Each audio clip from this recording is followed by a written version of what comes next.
Well, good morning, good afternoon, and good evening, everyone, wherever you're joining us from in the world. Welcome to the 6th edition of the Young Aurora Award. And thank you so much for joining us from all across the world for this really, really special event. My name is Faith Abiodun, and I have the privilege of serving as Executive Director at the United World Colleges International. It is my immense honor and my pleasure to accompany you through today's program as your moderator for the second year in a row. Young Aurora is a reminder of the importance of positive action and the small steps that we can take to find solutions to some of the world's most pressing challenges.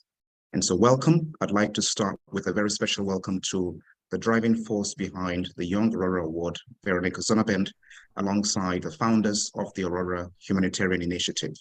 And I'm also wishing a very welcome to the members of the final selection jury who will decide on the winner of today's award. We've got Anna Afeyan, who's co-founder of the Afeyan Foundation. We've got Dalia Atala, who's an alumna of UWC Diligent. We've got Mirza Dinayi, who's a 2019 Aurora Prize laureate and co-founder of Airbridge Iraq. We've got Dele Olojade, who's Aurora Prize Selection Committee member and chairman of the board of the Kashim Ibrahim Fellowship, and also a Pulitzer Prize winner. We've got Bonita Sharma, who's an Aurora Prize expert panel member and co-founder and CEO of the Social Changemakers and Innovators. I'd also like to acknowledge and thank the two other organizations that work with us on this event, African Leadership Academy and Teach for All. Before we start, just a few bits of housekeeping. I'd like to address our online audience on Facebook and YouTube, and I'll ask you to please participate proactively, leave your questions or your wishes in the comment section. Over the next hour and a half, you can expect the following. First, we're going to have presentations from the three finalists of this year's Young Aurora Award. And then as the jury takes some time to deliberate on this year's winners, we will listen to and will then participate in an engaging panel discussion with four fabulous humanitarian thinkers who will be introduced shortly later on. And finally, towards the end of the event, the jury will rejoin us and they will announce this year's winners of the Young Aurora Award. So if you're ready, we are ready. For now, I'd like to invite you, sit back and watch this short introductory video explaining what Young Aurora is all about.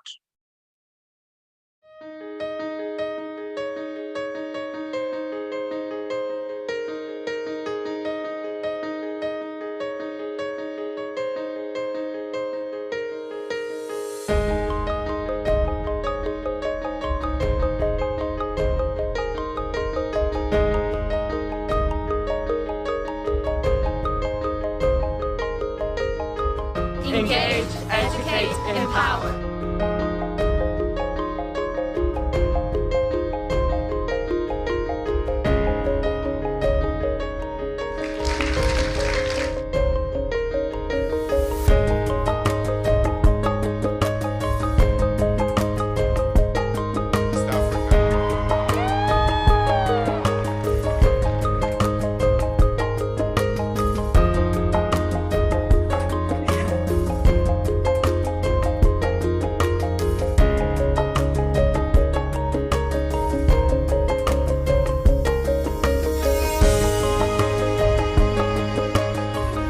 Thank you for supporting us in making our ideas and passion a reality. And thank you so much to the Aurora Humanitarian Initiative to give us this opportunity to be change makers in real life in our communities. Thank you for inspiring us to become humanitarian. Thank you for making us humanitarians. Thank you for inspiring us to become humanitarians. Thank you, Young Aurora, for making all of that happen.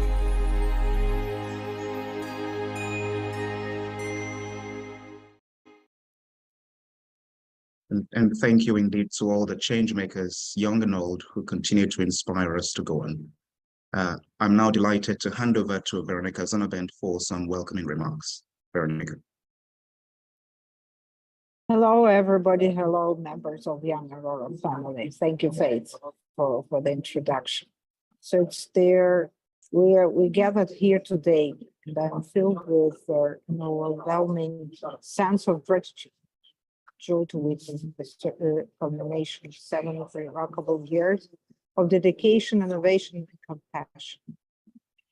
7 years ago, when Aurora Prize was founded by its founders, Sir Ratan Grigorian, Mubar Rafian, and Ruben Vardanyan.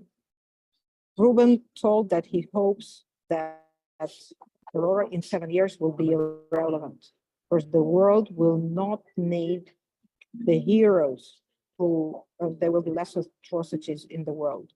Unfortunately, we see now that Aurora and Young Aurora is more needed than before.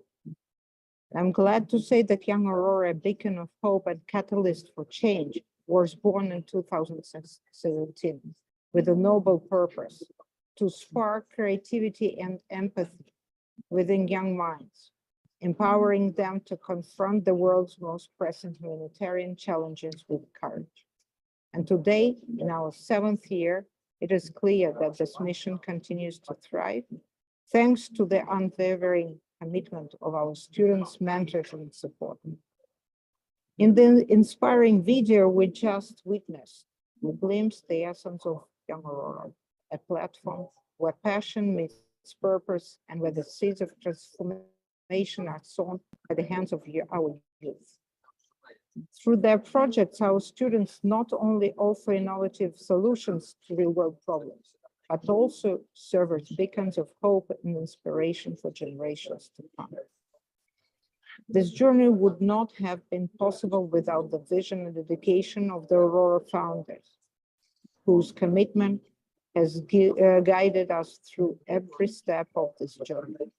To our esteemed jury members, both pre-selection and final, your tireless efforts in nurturing and championing the next generation of the leaders.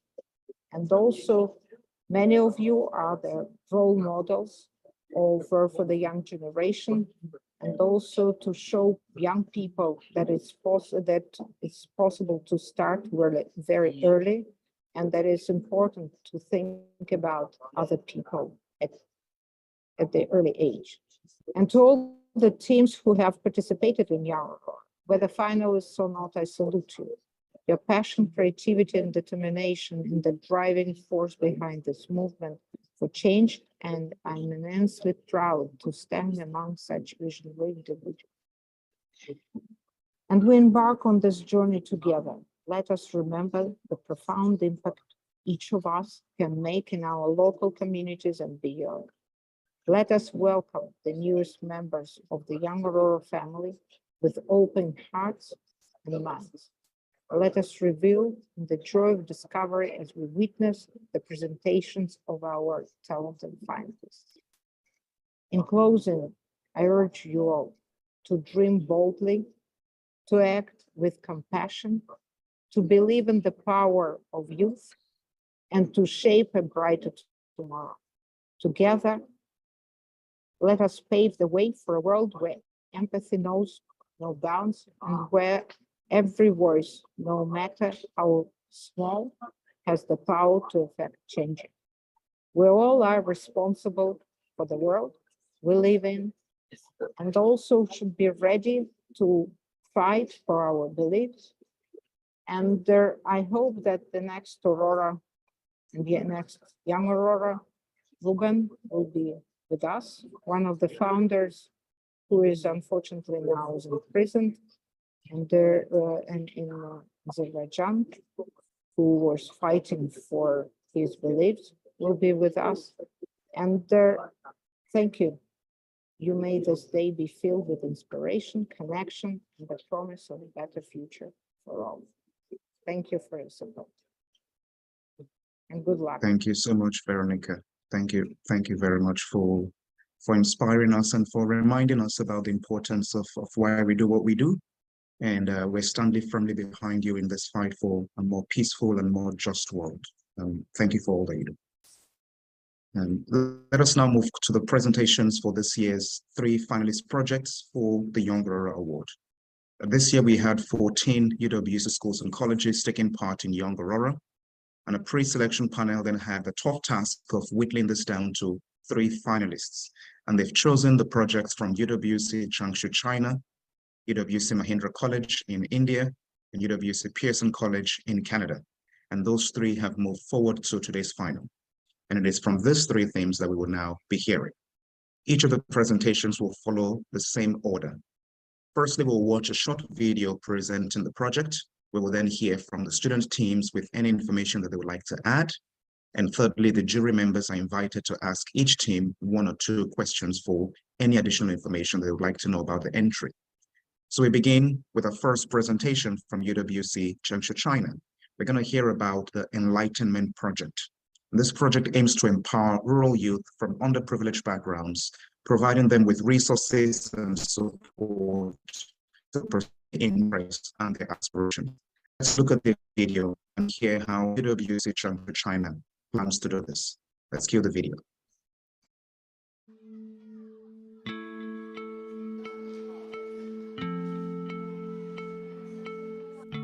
During my gap year, I did 3 months of immersive field work at a rural school in China, attending classes and engaging in the community while doing other school activities with rural students. The day before I left, a girl said to me, "You're the only person here who asked me what my passion is and believed I could achieve anything in life." When we speak of rural education, we often think of a lack of funding or poor school infrastructure.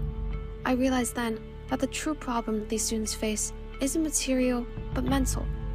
Parents and teachers never saw them as a unique individual, but a score.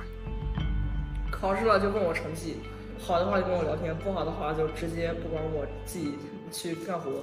然后呢，我让他们理解一下，他们就是说，小孩子哪有那么多事情啊？一天我不会跟我妈聊到，我爸妈聊超过10句。为什么？因为他们聊的只有学习这一件事。Before coming to UWC, I studied in a rural school, where I struggled through endless assignment and lectures. Everyone told me that study is the only way out of poverty. But how can I compete with well-resourced urban students? One day, some UWC students visit our school. They patiently encourage me to speak up in class and always discover something interesting in my life stories. For the first time, I gleamed in somebody's eyes. They showed me how fascinating the world was. Everyone, no matter rich or poor, has the right to explore their individuality. This is what Enlightenment aspires to achieve through education. We break information barriers and biases for students who are isolated in rural settings. Through role-playing and human library, they will explore alternative careers and life paths. As students begin to uncover their true passions, we support them to initiate their own change-making projects. For the first time, students take charge of their lives and impact their communities. 跟他一样，我觉得你们是一些很幽默的人，能给我带来快乐。我之前一直都是那种唯唯诺诺不敢演讲的，因为上次的演讲感觉变得更加自信了。Each year, we coach rural students from the program to design and lead the Enlightenment project, continuing our mission after we graduate. Enlightenment sparks hope in rural communities. We empower students to pursue their passion and open possibilities for their future. They're trying to create agency in the young people who they work with. They're trying to encourage those young people to lead their own learning and lead the learning of others. And that's a truly sustainable way to provide education, because in the future, when our Enlightenment students pull out of those locations, the students from the local area who remain will be able to take on the learning initiatives and drive them forward. And that's truly sustainable, powerful education. Join us and create hope! Hello, everyone. Please welcome the students from UWC Changshu, China. Thank you. Hello, everyone. Good morning, good evening, and good night. And thank you so much for coming. We are Enlightenment, a sustainable initiative to empower rural students. You may remember this girl from the video. Her name is Ming. Through her journey, you will see how we empower our students to become future Enlightenment leaders. In the first year, Ming is a participant of the program. During our landscape analysis, Ming and her peers revealed that they failed to communicate effectively with their parents. And after research and consulting with our CSC emotional counselor, we designed an empathy role-playing activity to cultivate effective communication skills. For example, students learn how to accurately identify and convey emotions. And for the first time, Ming had a platform to express her emotions openly and had someone to listen to her stories and worries. In semester 2, Ming started a change-making project to solve communication issues in her family and her peers. First, she and her team did an on-campus survey gathering insight from her peers. Together, they designed a communication rulebook for parents and kids to follow during conversations. They also decided to deliver an experiential learning session to their parents where they will present the rulebook. At the end of semester 2, Min will join the mini EWC, which is an established project-based learning summer camp in EWC, Changshu, China. In this camp, she will have the opportunity to interact with students from all over the world. All of our participants will experience a 4-year training. After the first year, as Min enters grade 8, she will become a senior of all the participants of this year. At that stage, Min will start to shadow the Enlightenment program, during which she will become a teaching assistant as well as a summer camp facilitator. During the 3rd year, Min will become an official member of the Enlightenment organization. She will receive module training from us, from UWC faculties, as well as from our NGO partners. She will then be encouraged to become the summer camp leader of the mini UWC event. During the 4th year, Min will be encouraged to initiate and lead the Enlightenment project in her own school, and that is also a way we keep our Enlightenment project sustainable. We have several approaches to assess the fidelity of our program. In the short term, we're going to conduct quantitative research, quantitative surveys, and we're going to interview the focus groups, and we're also going to ensure the quality of our teaching through our participants' observations as well as their reflections. In the long term, we're going to establish an alumni network in which we're going to host annual or seasonal meetings reflecting the impacts that we have achieved. We strategically partner with already existing NGOs and organizations. First, PVO is a virtual English teaching program currently active in more than 83 rural schools in China. We can use PVO online resource to expand our Enlightenment project virtually. And the second one is Peer, which is a leadership skills training and peer mentoring program, who will support us with our Enlightenment module and how we train our facilitators. And last but not least, we have UWC Changshu China, which is our biggest partner. And they are supporting us with expert faculty, accommodations, and meals for our summer camp participants and our Enlightenment leaders. And regarding how we use the Young Aurora funding, we will use the 40% of the budget in transportation, and the remaining 60% will be used in teaching materials. We also have alternative sources such as UWC China alumni, crowdfunding, charity market, and Go Make a Difference initiative. And in conclusion, I would like to mention that our Enlightenment project is currently active and it's continuing to happen. We need the Young Aurora funding to scale up our project so that we can expand our impact in rural areas. And that's it. Thanks for listening to our presentation, and we wish the best for our friends in Mahendra and Pearson College. Thank you. Well done, Young Aurora team from UWC Changshu, China. Congratulations on what you have done so far to kind of give confidence to young people in rural areas, people who need this the most. Well done. Let's get 1 or 2 questions very quickly from our jury, and we're going to go very quickly and then also come to the responding team. So I'm looking at the jury. Do I see 1 or 2 hands for any questions at all? Bonita, I say you first. Why don't you go? Hi, namaste everyone. Greetings from Nepal. Very congratulations to our young team. And my question is, how are you planning to engage parents and teachers into the Enlightenment program? Thank you. Great. We have a second question, so we take them all together. Thank you for your question. Let's just see if there's a second question. Otherwise, we'll take just that one. I don't see another hand. So, all right. How do you plan to engage parents and teachers? Go ahead. Okay, thank you for your question. So there are a couple of ways that we would engage parents and teachers in this program. The first is that since everything is student-based, it's student-centered, And for example, Ming, in this case, she already had this problem with her parental communication. And then the first way we will engage parents would be through student-led projects. And in Ming's case, she designed this parent-student gathering where she will present effective communication handbook to the parents.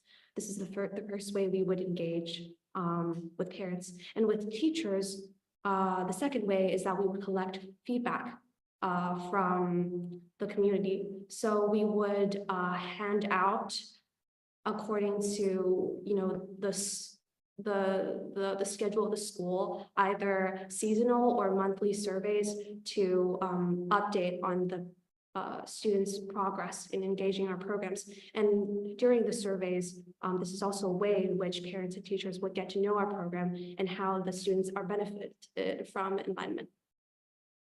Thank you. Brilliant. We got a hand from Delhi. Thank you all. Very exciting to see very bright and committed young people doing exciting things.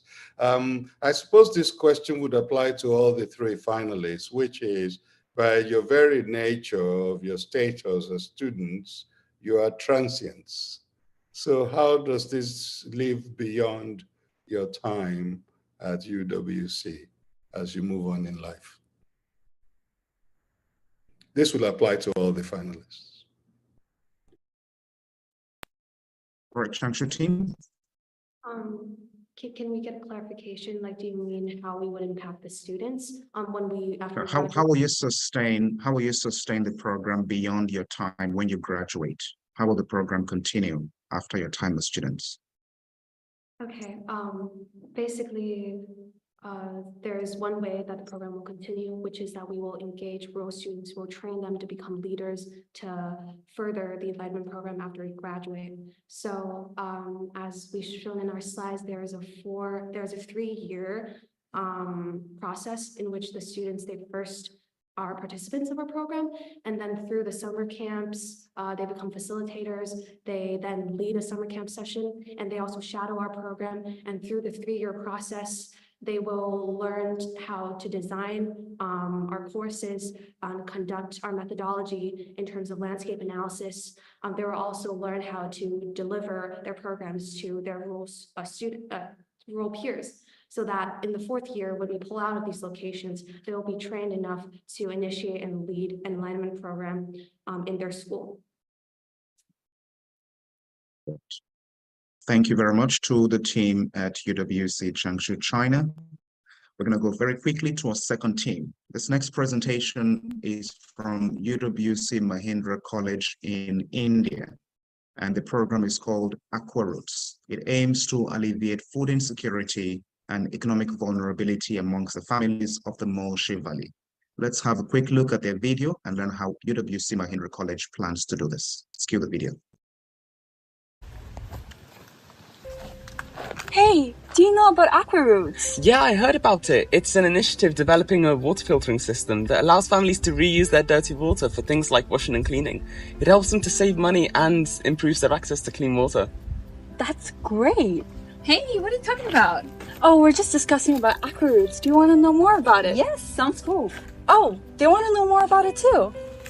Hello everyone! We're Team Aqua Roots, and today we're taking you to Bahadas village in Molshi Valley to address a critical issue.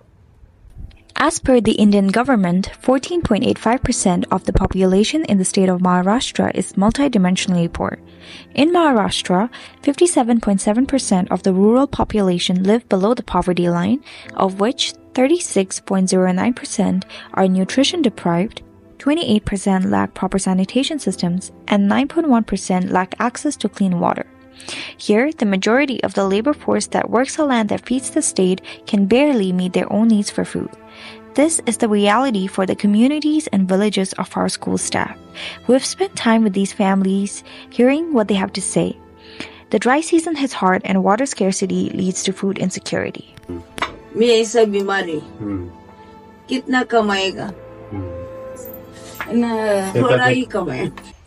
This is exactly why we developed Aqua Roots. which is aimed at optimizing the resources in the Moshi Valley, specifically through water sanitation and access to clean water. Aqua Roots involves installing a water filter unit by the villagers' houses. Let's break down how it works. So, the unfiltered water will go inside a filtering unit where the main filtering material is granular activated carbon. These are tiny charcoal particles which are full of small pores, hence providing it with a very large surface area. This means that through adsorption, it easily captures small and large molecules and purifies the water bit by bit. Once the water has finished going through the filter, it is deposited in a tank directly below, ready to be used once again. But Aqua Roots goes beyond just providing a filter. We also empower families by providing them with the knowledge and the resources to build, maintain, and operate the system themselves. This ensures long-term sustainability and empowers the community. We are aware that there are existing government initiatives addressing water scarcity. However, our project focuses on smaller, often overlooked villages like Badas. We believe that by collaborating with those impacted, we can create a broader effect. Aqua Roots is still in its early stages, but we're confident that it has the potential to really make a difference in the lives of the families in the Padas village. By providing them access to clean water, we can improve their health, well-being, and economic opportunities. Therefore, we need your support to make this a reality and help a lot of people in the Vadas village, as well as many other families across the Moshi Valley. We believe that together we can make a difference. Aqua Roots, transforming lives in the Moshi Valley.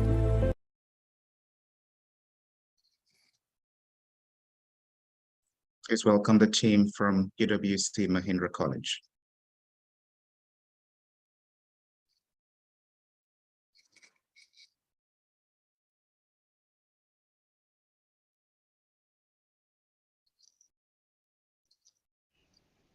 Hello everyone, we're Team Aqua Roots.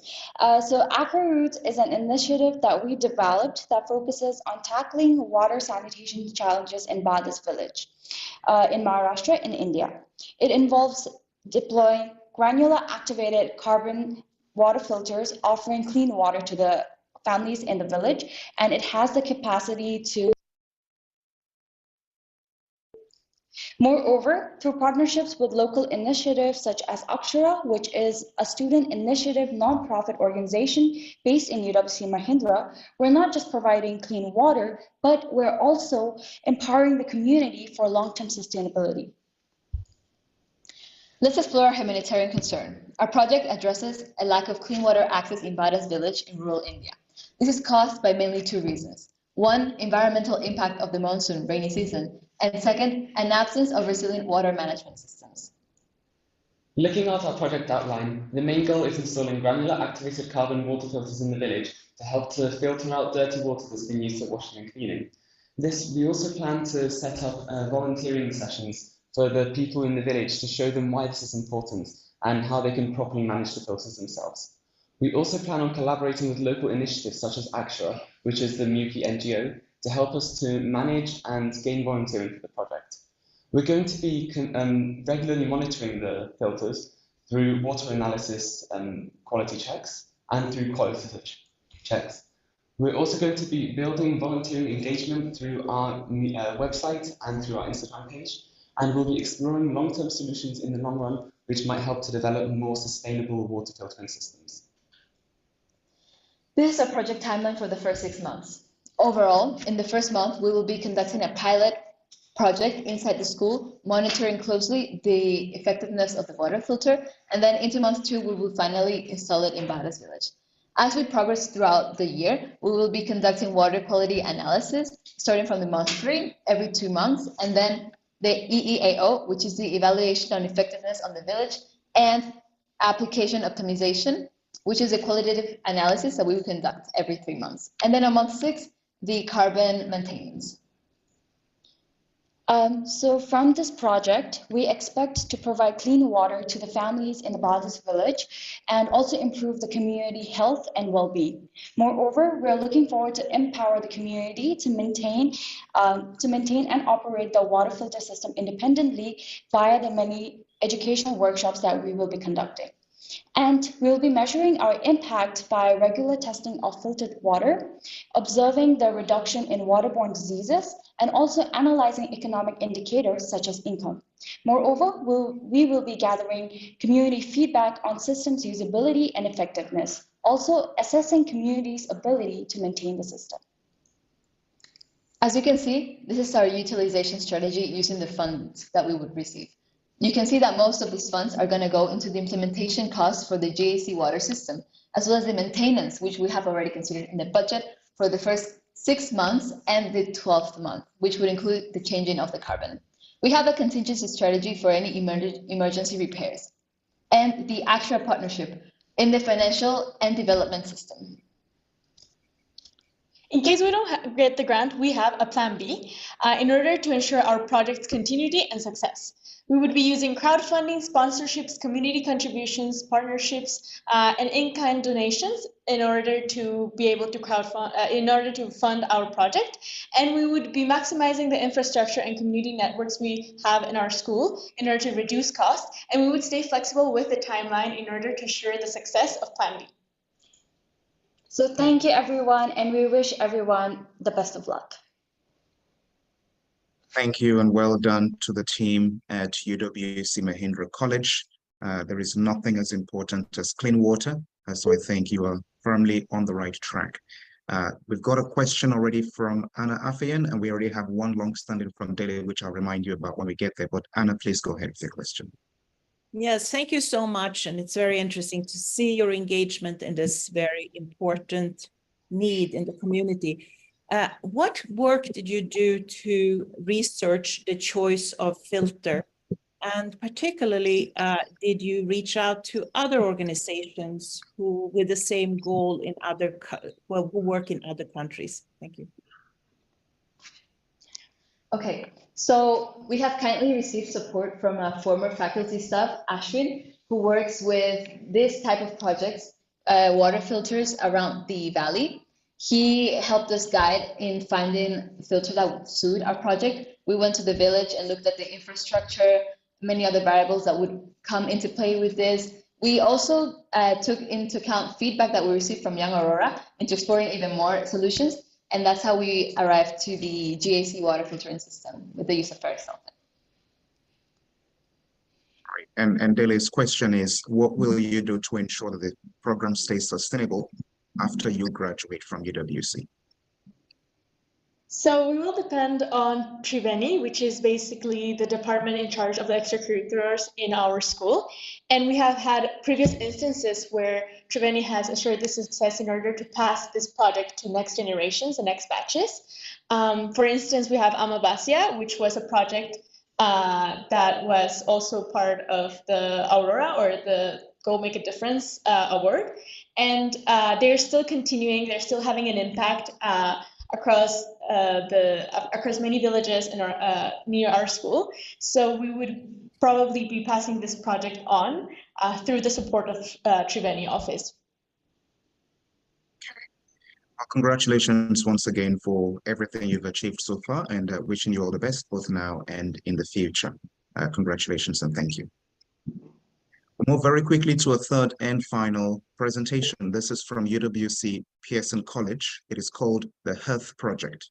It focuses on supporting individuals affected by substance abuse through community-based action and storytelling. Let's have a quick look at the video, and we're going to hear how UWC Pearson College plans to do this. Let's cue the video.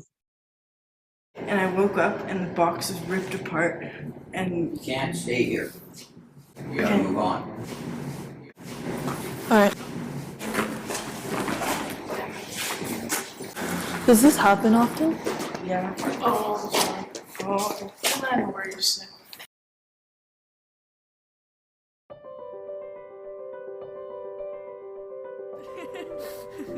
I've been using opioids for 4 years now. 3 or 4 years, 3.5 years now. I don't know, my parents have been addicts my whole life. And I grew up in foster care. Opioids are drugs that mimic natural, pain-killing substances. In British Columbia, more people die from unregulated drug toxicity than from homicide, suicide, accidents, and natural disease combined. I remember I had to give a kid actually a dose of the Naloxone. I never actually thought I would have to use it until I did. It's not like it's heroin and cocaine and it's fentanyl. What does all this look like for a person?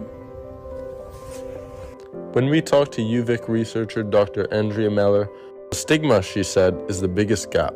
Society functions to keep vulnerable members of the community down, in, and away.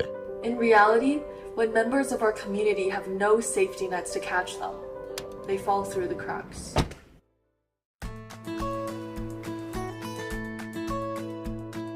Our project is called Hearth. We want to create a warm space where youth can make a difference as a community for the community. When we engage young people in humanitarian aid, we are engaging in substance abuse prevention at the earliest stage, early prevention and awareness. This ensures that our initiative is sustainable and relationship-based at the grassroots level. We approach this through two methods. First, we will create a documentary exploring the lived and living experiences of people who have undergone the crisis. Then, we'll create a youth alliance in Victoria under the name Hearth. We'll hold monthly conferences with young leaders around the region. Together, we will address gaps in the crisis through organization-based support and independent outreach. This can look like food drives, naloxone training, volunteering opportunities, community dinners, anything and everything that Hearth members can implement within their own neighborhoods. To talk about your cat. Spider? Yeah. Spider. Oh my god! He's so little! Good buddy, Maddie. You're good, buddy. We've recognized an emotional gap between people who ignore the crisis and people who are victims of it. Yeah. I want people to know. Yeah. I mean, in my scene, there's amazing people. 3, 2, 1.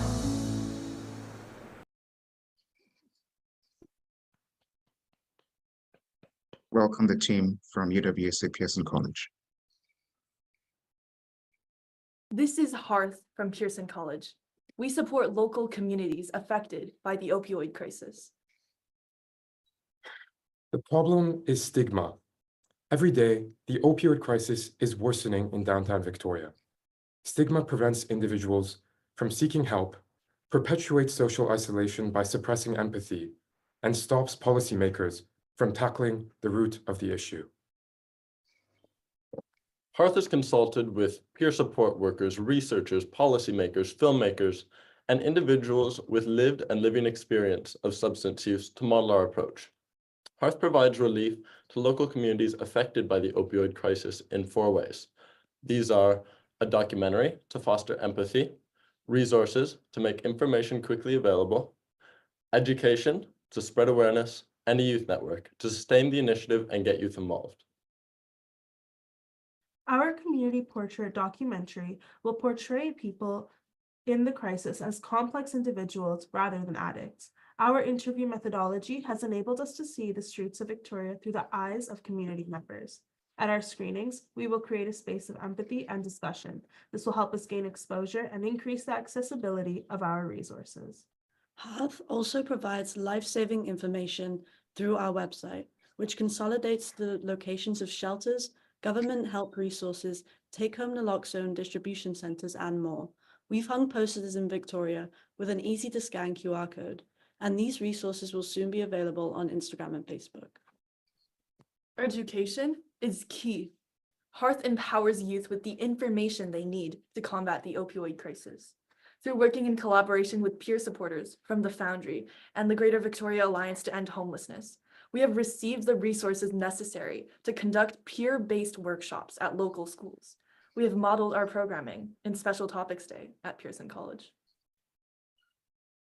These workshops will also act as a medium to recruit members to our Youth Alliance. Through bi-weekly virtual meetings and bi-monthly in-person conferences, youth will organize working groups and take leadership positions in Hearth. They will implement projects such as drives and exhibition in their own communities, furthering our own initiative. In the next month, we aim to organize a clothing drive in collaboration with 3 local schools. In the absence of the Young Aurora grant, Hearth is still viable. We are currently exploring other funding opportunities and and are in contact with potential donors, which will help us kickstart our project. The main strength of Hearth is sustainability. We are well-rooted. In the harm reduction sector, we've connected with numerous partners and mentors who will guide future leaders as our core members phase out. The leadership structure of Hearth is easily transferable, and as Pearson students leave, existing leaders in the city continue to tutor new members and support our contacts. Additionally, Hearth initiatives will not be limited to the ones we've listed. As the youth network grows, members outside of Pearson will start their own projects, making Hearth self-sustaining and dynamic. Ultimately, Hearth will powerfully impact the Victoria community. As members become adults, they will take what they've learned into their lives and make positive change in the world. We will measure our impact in 3 ways: through the number of people who attend events, the audience for our website, social media, and documentary, and the number of neighborhoods reached by the Youth Alliance. So, dear jury, we need your help. In the next 12 months, the Young Aurora grant will allow us to produce and promote our documentary across the globe, host major community events, lead harm reduction workshops in local schools, and expand our network to all of Greater Victoria. Ultimately, the grant will kickstart a chain reaction of student-led Hearth projects emerging across the city and develop into sustainable, crucial change for youth by youth. Thank you. Best of luck to all the other contestants. And thank you and well done to the team from UWC Pearson College. We got a question already from Bonita, and then I'll re-ask Lily's question as well. Bonita. Congratulations, Team Hearth. Thank you for your very beautiful presentation. My question to you is, since you're targeting young people and considering that there's large number of youth in TikTok or in using Instagram Reels, why have you chosen documentary as your advocacy tool and not other popular social media platform? Thank you. That's a great question. Over to the team. Thank you so much for your question, and we really appreciate that question because we chose the medium of a documentary specifically due to our mission as a hearth, which is a fireplace where the community gathers. We believe that by having a community portrait documentary, which is the style of film that we will be making, we can more easily transfer empathy between people to the people actually living through the opioid crisis. When you see someone on a screen, you immediately form a connection of empathy with them. As well, we can use the medium of documentaries to facilitate community screenings in Greater Victoria, where we can get people in the community together to watch this film and have food and drink and also clothing drives. And I think that's a really good way for us to get the community together and promote our initiative. So that's why we ended up with the medium of a documentary. However, we are going to be using Instagram and maybe TikTok in our promoting as well. Thank you. Very well done. Very well done. I recall that somewhere in your presentation, you already began a hint about how you get other people involved as well so that the program stays sustainable. But if you could, just very succinctly, what is your plan for ensuring the program lasts longer than your time as students? So in response to this question of sustainability, I'll begin by saying that in the group itself, the people who are standing here, I will be graduating this year. However, all of the other members of Hearth currently will be at Pearson for another year. And that will be passed down through generations of Pearson students. Outside of Pearson College, we've already come up with methods of entering other high schools in the Victoria area, where they can create their own Hearth teams that will also sustain the initiative. And apart from youth, we have experts in the field, experts on addiction, people who are actually working in the community who've provided us guidance and are willing to continue to provide guidance to future generations of Hearth members. And in this way, the knowledge that they've given us and the knowledge that we have developed together will be passed down to people who sustain the initiative in the future. Thank you. Fabulous. I wish the jury all the best in deliberating on these 3 really exciting projects. That is no mean feat. And let me just add my word of congratulations to all the three teams that have presented today. Just the journey to get here. It's not just about the presentation, but the work that it takes in conceiving of the idea and doing the research and getting to this point. And you've done multiple rounds of presentation and preparation. Congratulations, the hard work has been done. The next phase is in the implementation. So I wish you all the best. But again, we're going to hear from the jury before we close today's session. So I wish the jury all the best in going off now to the deliberations while we transition into the second part of our discussion for today. So I'm delighted to announce the second part of our program for today, which is a panelist discussion with 4 fascinating speakers on the topic of facing reality, acknowledging community challenges. This is a huge topic to cover in about 40 minutes, but with your help and participation, we're going to make it a really powerful and meaningful exchange. With this, I'd like to formally introduce our 4 incredible speakers. Jamila Afghani is a 2022 Aurora Prize laureate. She's a peace activist and founder of No Educational and Capacity Development Organization. Sunita Krishnan is a 2018 Aurora Humanitarian and co-founder of Prajwala in India. And Luis Moreno Ocampo was a founding ICC prosecutor and CEO of Moreno Ocampo. And Paul Pullman was an Aurora Prize Selection Committee member. He's a business leader, he's a campaigner, and he's a co-author of Net Positive, How Courageous Companies Thrive by Giving More Than They Take. This discussion will be wide-ranging across all this 4, so it brings me firstly immense joy and honor to begin by welcoming 2 remarkable women to our panel today. That'll be Jamila and we're going to have Sunita as well.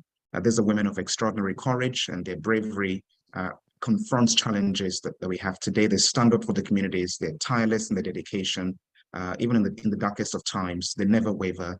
They continuously believe in the power of humanity. So, Jamila, my first question to you is, as you do your work in confronting community challenges, how do you navigate this delicate balance between, on the one hand, acknowledging harsh realities, and on the other hand, inspiring hope and resilience? I remember listening to you speak in London last year, and I just thought this woman really embodies courage and confidence. I'm just wondering, how do you find that balance between acknowledging the difficult situations that you find and also inspiring people to believe in the possibility of a better future?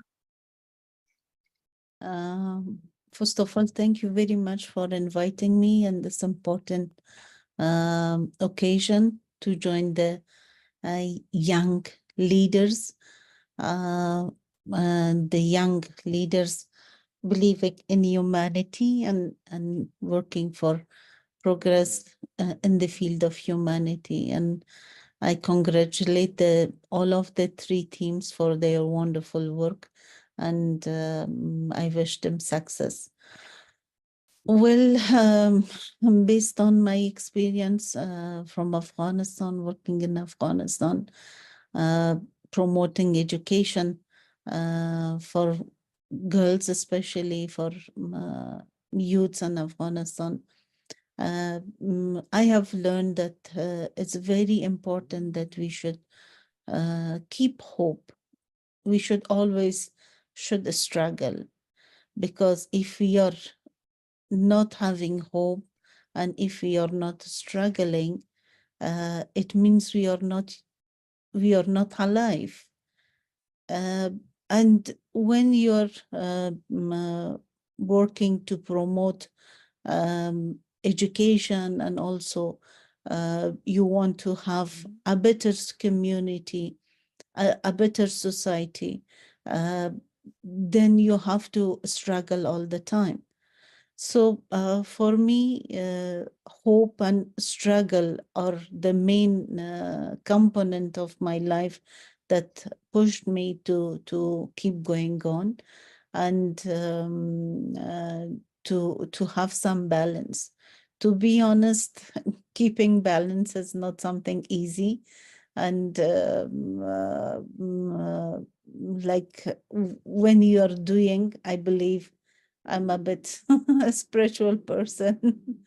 I believe when you have a good intention, God is supporting you. God is paving the way for your good deeds. And when you're trying to to bring positivity in your society and your community.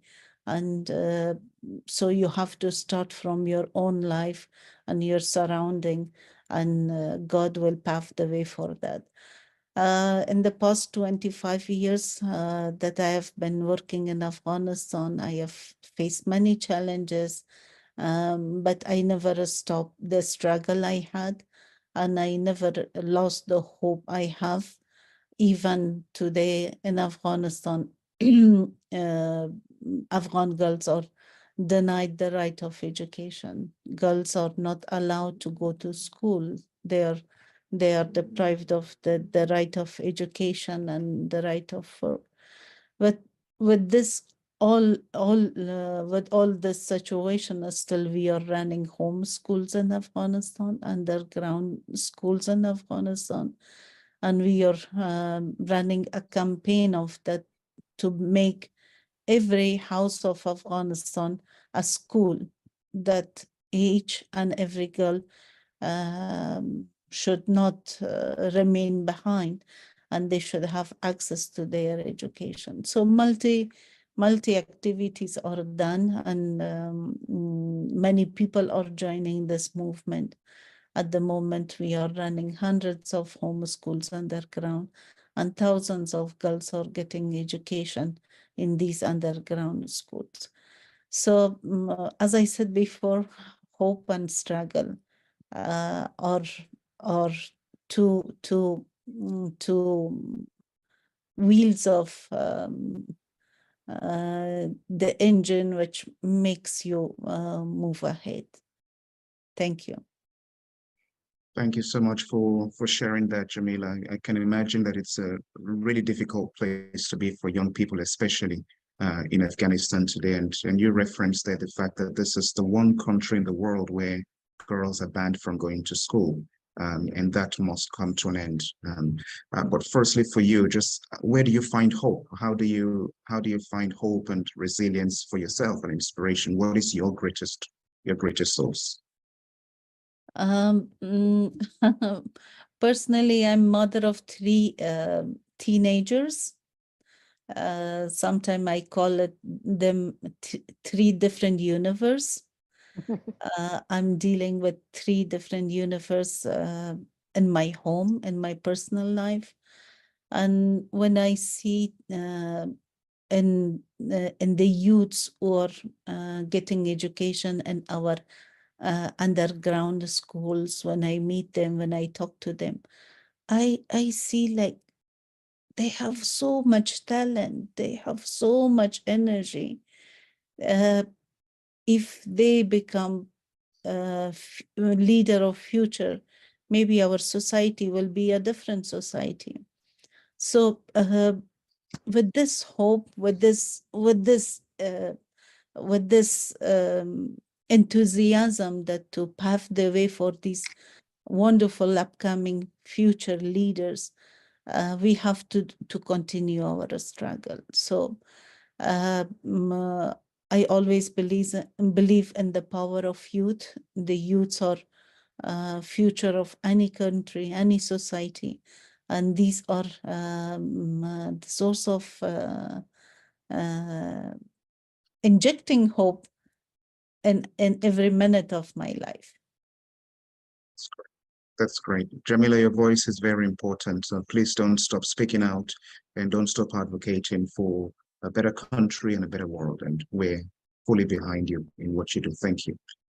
Thank you. Sunita, I'd like to invite you to the conversation as well. And I hope you share a little bit about your personal journey as well, because you've faced some personal trauma, but you've continued to fight against human trafficking. I'm just wondering, how do you find that strength in your own work to continue serving your community and fighting against human trafficking? Namaste, greetings from India. First of all, many congratulations to all the finalists. What amazing projects. I'm so excited to listen to your projects. And I hope each one of you, whether you get the Aurora Prize or not, will find ways to realize it, actualize it. This is not something that you should do just for a project. You should do it because you believe in it and you will make it happen. Faith, you asked about my life.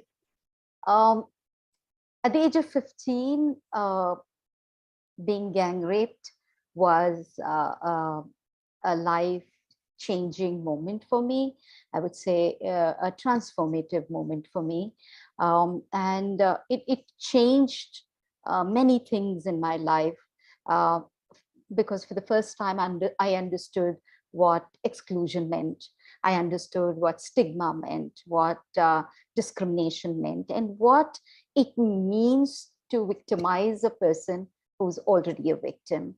What it means for the entire world to, look at you as somebody who's committed the crime and not as somebody who has been subjected to the crime, and make you feel that you are responsible for what happened to you. So what happened at that time in my whole being is this unbearable anger, and I think what I did is I did not allow that anger to consume me, but I did not let go of the anger. I kind of harnessed the anger and channelized the anger as a proactive, strategy and proactive energy to look at solutions. And I kind of decided to commit my life to fight sex crime, to fight sexual violence, to fight sex trafficking, which is one of the most institutionalized form of sexual violence across the world. So my life has been about looking at opportunities at every adversity that I went through. That was not the first or the last adversity that I faced in my life. Choosing to fight sex trafficking meant I'm fighting the mafia, I'm fighting an organized crime, I'm fighting a criminal enterprise. So what helped me in my journey is to understand two things. There is opportunity at every adversity in life, and it's just that we need to open our eyes and see it. The second thing that I realized, and that for me was one of the greatest support system, is not to look out for support, not to look out for power. You can't buy power, you can't borrow power. You need to understand it's all within you, it's right inside you, and you need to awaken that power inside you.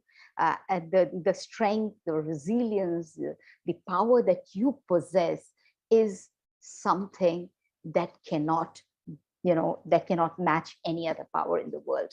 And that is you. And if you can get in touch with that, that is where you start changing. And today, having been fighting sex trafficking for the last 30 years, fighting the mafia, removing around 29,000 young women and girls out of sex slavery, and building a safe world for them where they can heal, they can find meaning in their lives, they can get in touch with their own self, gain dignity in their lives, and start believing in hope and humanity.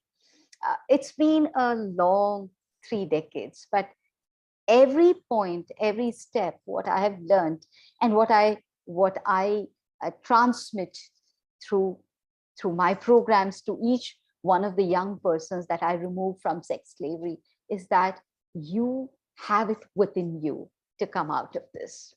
You don't need anybody else to bring you out of it. And that's all inside you. So all that I'm doing is kind of creating that enabling environment for them to see it, recognize it, and nurture it and take destiny in their hands. Sunita, thank you for sharing that much out of your story. It's gripping to just hear you talk about it. And I'm just wondering, building from your own experience of kind of coming through this, how do you envision the ideal support system for other young people who have come through this in all these communities? How do you imagine, what kind of support did you receive, and what kind of support do you think we should help to foster for other survivors of sex trafficking? as a as a survivor of sexual violence myself, I never received any overt and clear support from the community. The support that I would receive was from my family, but that was not, that was not a spoken support. It was like a silent support. They just stood by me. That's it. They never, they didn't say anything against me. They didn't say anything for me. But when we talk about human trafficking trade, we're talking about several purposes for which human beings get trafficked. Maybe for labor exploitation, maybe for beggary, maybe for different forms of exploitation across the world. But one of the worst forms of human trafficking is trafficking for the purposes of sexual exploitation, which is sex trafficking. Now, this is kind of different from other forms of trafficking, because in other forms of trafficking, the victim doesn't go through social stigma and ostracization, where the community rejects you. You are still acknowledged as a victim, and everybody has sympathy and empathy and want to give you a space to come back. But when it comes to sex trafficking, you are dealing with multiple complicated layers of rejection from the community, in the name of honor, in the name of prestige, in the name of what is good people, what is bad people, what is moral, what is immoral. So here is this young person who has been, say, raped multiple times, maybe thousands of times in a brothel, is completely shattered body, mind, and soul, and she's brought out of this space of sexual slavery, and the community says, no, we don't want you. You are a fallen person. You don't belong to us. And so for me, when we talk about community and envisioning a world which accepts these victims, is working with opinion makers, working with influencers, working with the decision makers in the community to change their attitude, their perception, the narratives that they have around victims, and make them see that here is a person who needs your compassion, your empathy, your acceptance. Here is a warrior, who has come out of fire. She needs your, empathy and compassion to come back to this world. So build a world which provides her the access to those opportunities to heal, to start life afresh, but most importantly, to access justice. Because when the community stands up for a victim and says, we are with you, her fight for justice is much more strengthened. And it is only in that fight for justice that this organized crime can be, confronted, challenged, and the perpetrators can be, booked and brought to justice. So community plays a huge role, and my vision is a world which does not throw the victims out, but creates that little space of love and compassion to build a healing space for people to come back to the mainstream world. Amazing words, Sunita. I know in spite of personal discomfort, you continue to speak out and advocate. And even today, I know it's not the most comfortable of times to be here on screen, but thank you for sharing about your work and your perspectives, and wishing you continued strength as you do what you do. Right.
for supporting us in making our ideas and passion a reality.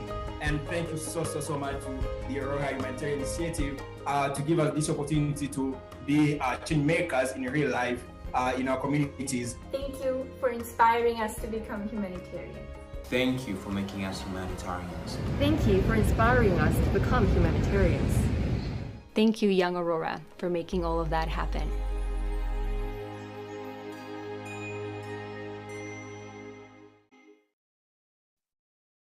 Thank you very much for that. Somehow the internet dropped over here.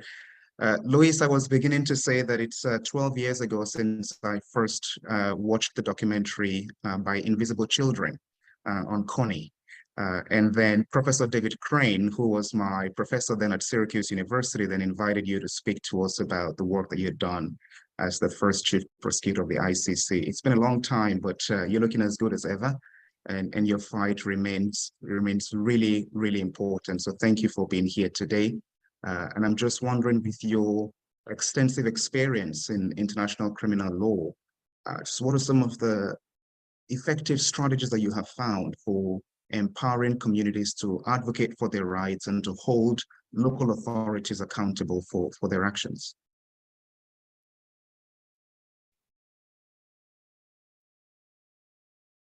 We're missing your audio, Luis. Now it's better? Yes, perfect. Very, very nice to see you again. I mentioned Connie 2012. I don't know if the audience knows about it, but in 2012, a group of young kids from San Diego decided to make a global campaign to arrest Joseph Kony. And they launched a video called Kony 2012, which became the most viral video in the world. In 6 days, they got 120 million viewers. In those days, YouTube was a novelty. And they did that.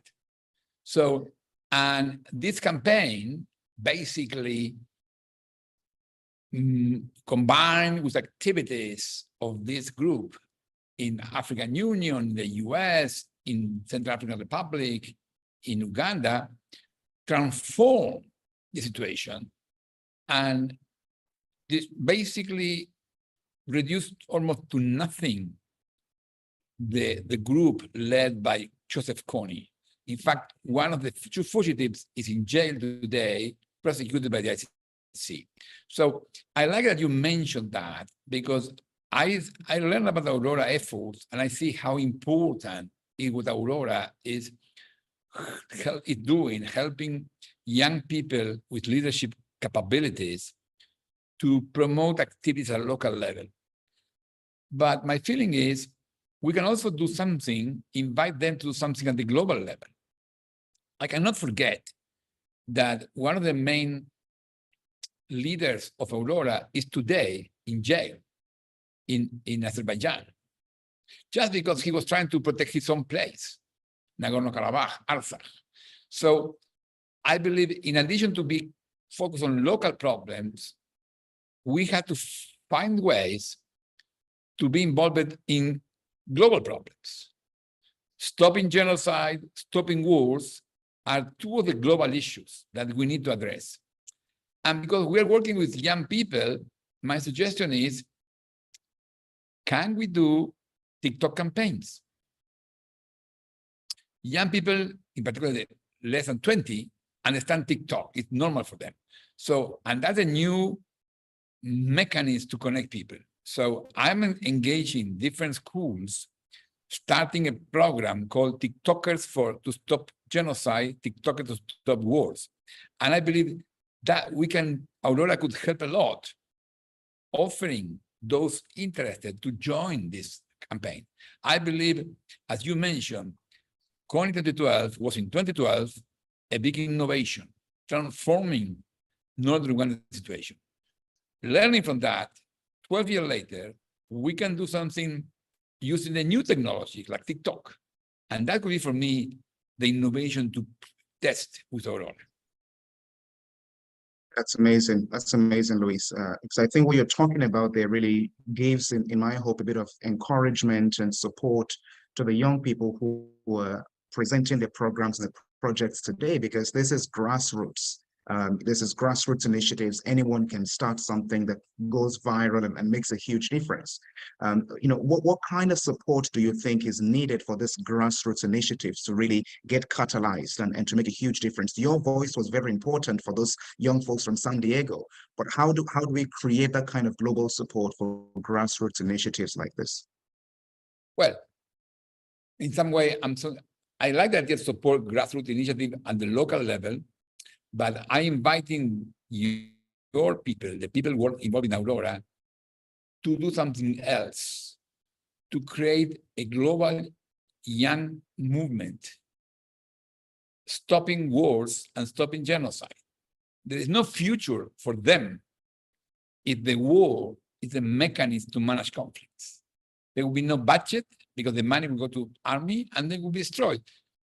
Probably they know it's a game called Fortnite. I don't know if you know it. In Fortnite, the winner has to kill all the others. So by definition, the winner is alone.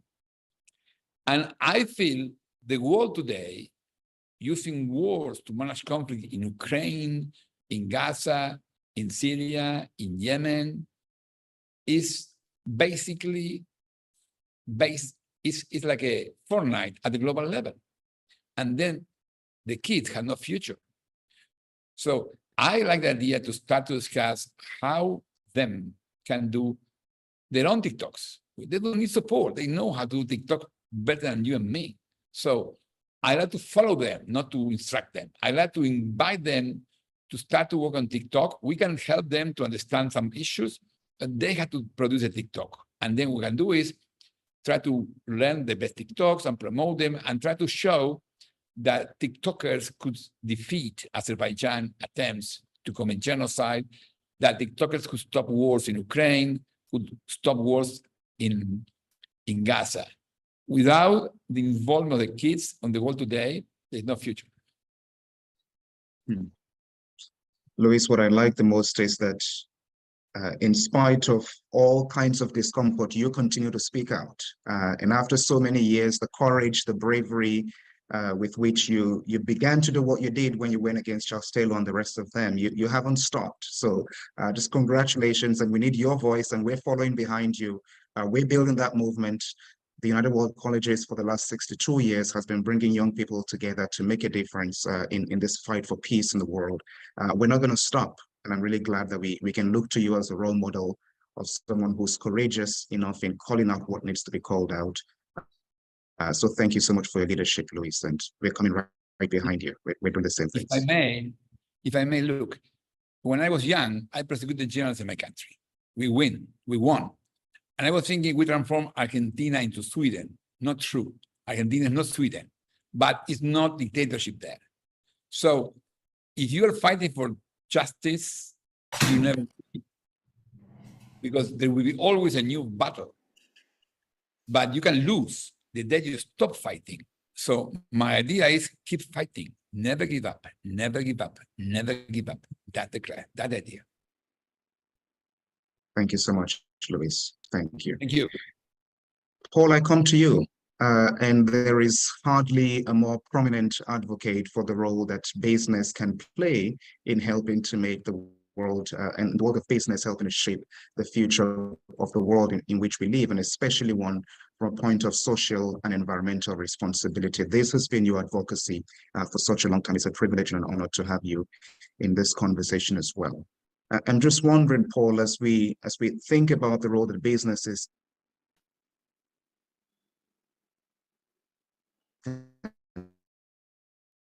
play helping to shape a better world. Sometimes, how can we remind businesses about that human element, which is just important and also fundamental to their success and to the sustainability of the whole world? Well, first of all, thanks, Faiz, and good to see you again. And certainly thanks for doing this with the Young Aurora Prize. It's really pleasing to see these submissions, the Enlightenment in China, or the Aqua Roots in India, or the Hearth in Canada, and the impact again that a few people, passionate people, can make on the lives of so many. So this is bringing Aurora to life. And then hearing the incredible testimonies from our dear friends Sunita, Jamila, and Luis, with his passion for fighting what is right. It just gives us courage, and we need to do more of that. It's very clear that this is great leadership that is shown by all. And I've always said we're short of leaders and trees, and we need more of this. And I've always felt that business has an important role to play in society. It provides solutions to challenges, it brings new technologies, it has people and resources. The issues that we face are now of such complex nature that we need everybody. And I always focus on the Sustainable Development Goals, which have as an objective to irreversibly eradicate poverty, and doing that in a more sustainable and equitable way. And it calls out very clearly to not leave anybody behind. And if you look at these 17 goals or 169 targets, you will find very quickly that in about 85 to 90% of them, you need business. I think good businesses understand that they cannot succeed in societies that fail, but they also understand that they cannot be a bystander in a system that gives them life in the first place. Unfortunately, over the last 20, 30 years, we've fallen victim to what I call the shareholder primacy of simply focusing with a fairly simple linear extractive production model of extracting the maximum value from society and returning that value to increasingly fewer and fewer people, which are called the shareholders. We're at a point now that we're facing enormous challenges: climate change, inequality, biodiversity destruction. And yet all these challenges come back to business. And business is increasingly seeing the costs of these. So I've always argued, and certainly in my latest book, Net Positive, How Courageous Companies Thrive by Giving More Than They Take, that the role of business is to solve societal problems, not to create societal problems. That the fundamental question for business to ask is the world better off because my business is in it, yes or no? And if you really can't answer that, you have to really ask yourself what you're doing or how you are creating value or making a difference. Now, it turns out that businesses that understand that operate under these multi-stakeholder longer-term models, put humanity at the core of what they do, think about these broader partnerships, have a strong sense of purpose, have a view of what you need to do for generations to come, that these businesses increasingly are not only better run, but are also increasingly, as we can show, more profitable. So perhaps there comes a time with the interest of the shareholders and the other stakeholders are increasingly aligned again. And that would be a good thing because we need it now more than ever. Since the financial crisis, then the COVID crisis, now the economic crisis, we've seen too many cases still that the ones that suffer are not the ones that cause the issues. So I've always advocated for business to take that responsibility of that total impact in the world, to set targets that are always aligned with what science tells us, not targets they can get away with. So no greenwashing or green hushing, and to work in these broader partnerships to solve the issues. The challenges that we have are simply too big for each and any one of us to do alone. So humanity is central. In fact, it is all about bringing humanity back to business. You cannot be a sustainable business if you're not sustainable yourself. You cannot be a purposeful business if you're not purposeful yourself. So it starts and ends with each and all of us. And I've always advocated that business actually is an amalgamation of human beings. When I was running Unilever, yeah, we're all fathers, we're all members of our communities, we're all grandfathers, parents, whatever you want to call it. So why don't we run these businesses either as human beings? Start with these brick principles as love and compassion, fight for equity and dignity for all, respect for everybody you deal with. And if we don't do these things and defend these basic human values and put humanity central, we will never solve the issues that we're currently facing. So if you're in the food business, it's not just about making more money by selling processed food. It's about ensuring that people don't go to bed hungry, that farmers have a livelihood, that on the other end of the equation, we don't have the biggest epidemic of diabetes too because of obesity. If you're in the tourism business or in the fashion business, it's about ensuring that the people that work in your value chain have living wages. It's about ensuring that you don't destroy the biodiversity on which we live, etc. So it is about humanity in the end.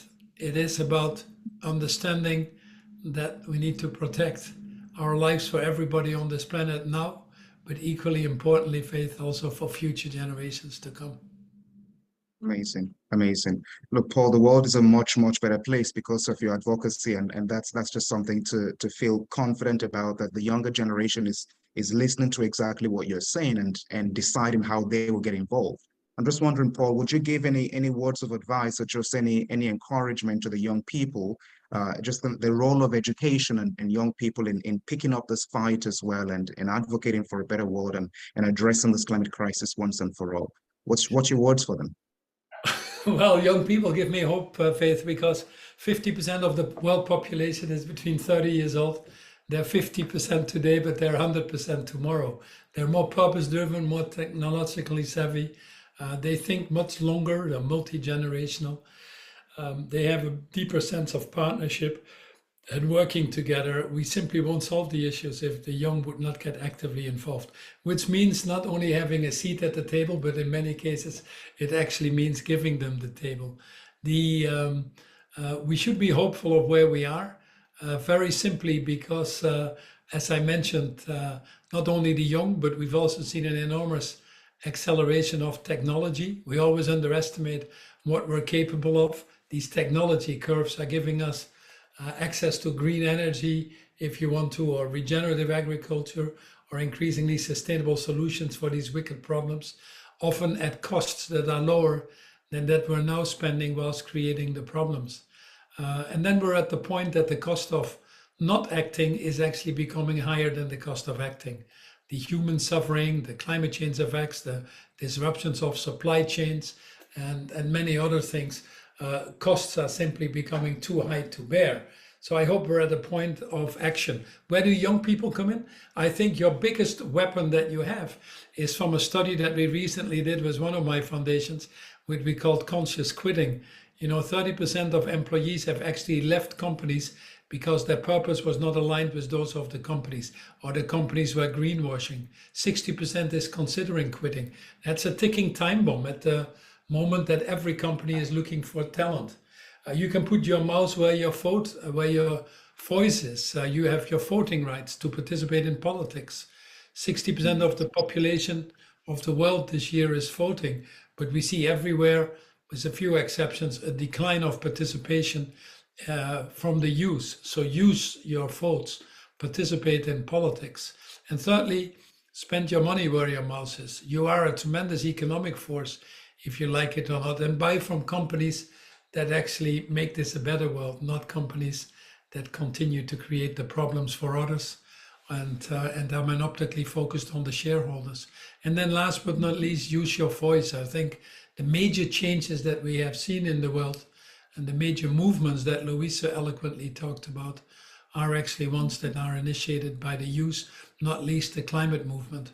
So yes, I am optimistic, not only that you're 50% of the world population, but actually that you're going to be 100%. Amazing, amazing. Let me just say thank you, huge thank you. This discussion can go on for a much longer time, and I really wish we did. But I want to really thank Jamila, and I want to thank Sunita, I want to thank Luis, I want to thank Paul for your words of inspiration, for sharing your experience such vulnerably, for sharing your wisdom with us. Thank you for your time and for your unwavering commitment really to making our communities a much better place. And we are going to carry that spirit forward. And the young people who are part of Young Aurora and the many others who are going to be inspired by them as well would lead this fight to help to make the world a much better place. So thank you once again for being a part of this discussion. I can see that our jury has rejoined us. So welcome back to Dele and Anna and everyone else in Bonita who's been in the deliberation room. I'd like to actually hand right away to Anna to share with us just how we have done so far with deciding on the winners of this year's Young Aurora. So Anna, over to you. So thank you to all the teams. This was a wonderful experience to be able to look at these proposals. It gives us hope in a world that has less hope than usual to offer, but we can see with these projects how one person and how young people are convinced that they will change the world, whatever the adults are up to. So I wanted Dele to say 2 words and then we will announce the winner. Please, Dele. Thank you, Anna, and a special thank you to the finalists. This is one of those mornings, I'm in New York, so it's still morning here, when I drag myself out of the doldrums and feel a lot more optimistic about where things are, because your energy and your invention and innovation and commitment and enthusiasm for life is proof that we need to reassure us that the future is going to be a lot better than the world that we have handed you at this very minute. So this is one of those occasions where we could almost close our eyes and throw a dart, and any one of you will have been the worthy winner of this prize. And by being here, by having gotten this far, you've already won in many ways. And the platform on which you are now being promoted and all the future work that you're going to do is going to attract bigger and better and more committed supporters. So congratulations to all of you for having given us the privilege to even see the kind of invention that you're bringing to your projects. And I wish you every success as you push it forward. I'll ask Anna now to announce our result. Thank you. I will announce the result in 1 minute, but I wanted to say that the jury was impressed enough with all the projects that those 2 projects that won't win will have a small start of their crowdfunding that the Aurora team will talk to you about after. But the winner of this year's Young Aurora Prize is the Enlightenment team from Hangzhou, China. Congratulations. Congratulations to all of you and to the teams from India as well as Canada. Congratulations. Congratulations. You can see the joy in their faces, and that's what it's really all about. That's what it's really all about. Congratulations to UWC Changshu, China, and congratulations to UWC Mahindra College, and congratulations to Pearson College, UWC. All 3 teams, and indeed all the 14 teams that began this journey, have done immensely well. We are proud of you all, and we are here to support you. And the panel has done something really important, which is to continue to seed the spirit of innovation in all the others as well. So the fact that these other 2 teams will get something to carry on their projects on, I think that is just the best news that we could have had today. So thank you all so much, and thank you, panel, for taking the time, and also for all the judges who had gone through the various rounds before we got here. A huge congratulations and thank you to everyone for the journey today. So as we bring this to a close, I'm personally reminded of a very powerful truth. The strength of a community is found in the strength of its members. And today we have delved really deep into the essence of what it means to be part of a community, and the lessons that we have learned are truly invaluable. And throughout our time together today, we have uncovered the profound significance of sharing our burdens, of lifting each other up, and of uniting in times of need. These are not just words, they're the pillars on which a strong community is built. So thank you all today for all your thoughtful contributions, for your unwavering commitment to the ideals of community. May we carry the spirit of today forward, and may we find the strength to navigate the journey ahead, because together we are stronger. So thank you very much, Aurora. Thank you all the judges. Thank you all the participants. I'm looking forward to seeing you again next year, because we are going to carry on doing exactly what we have done. Have a great rest of the day, everyone. Congratulations once again. Thank you.